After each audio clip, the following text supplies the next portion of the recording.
let's have our first contestant, Zumba Lover.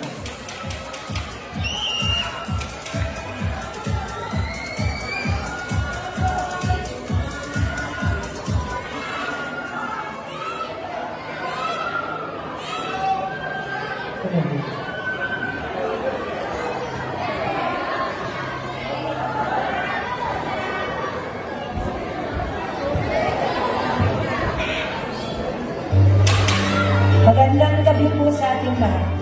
Tuwing po ng Hunyo, atin pong ipinagdiriwang ang drug awareness o pag-iwas at pinabawal ng gamot alinsunod sa RA 9165 na may temang buhay, ingatan, droga, iwasan. Ano nga ba ang pinagbabawal na gamot? Ito po ay tumutukoy sa mga sangkap na hindi kasama sa tubig at pagkain na nakapagbabago sa takbo ng kaisipan at katawan ng tao. Ang halimbawa nito ay ang shabu, cocaine, heroin, ecstasy, marijuana at iba pa. Ano nga ba ang epekto nito sa katawan ng tao?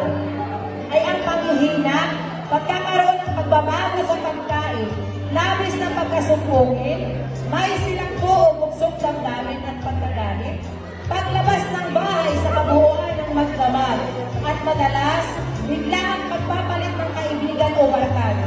At dahil dito, nakakagawa sila ng mga krimen tulad ng pagnanakaw, pagdadahasa, pagpatay, at iba pang krimen.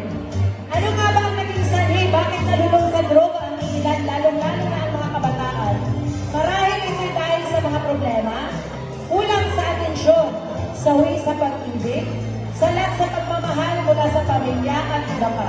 Paano nga ba ito maiiwasan? Maiiwasan ang mga ito sa pamamagitan ng umiwas sa mga tao na gumagamit nito at lugar kung saan makakuha ng ipinagbabawal na gamot. Magkaroon ng positibong layunin sa buhay.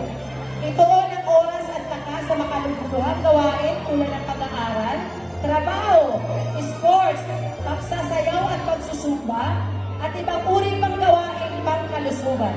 Maging bukas sa pamilya, kaibigan at iba pa. Mga minamahal naming mga kabarangay at mga batang karkalo, narito ako ngayon ang Zumba Lovers Family para sa aming kunting handog para sa inyong lahat.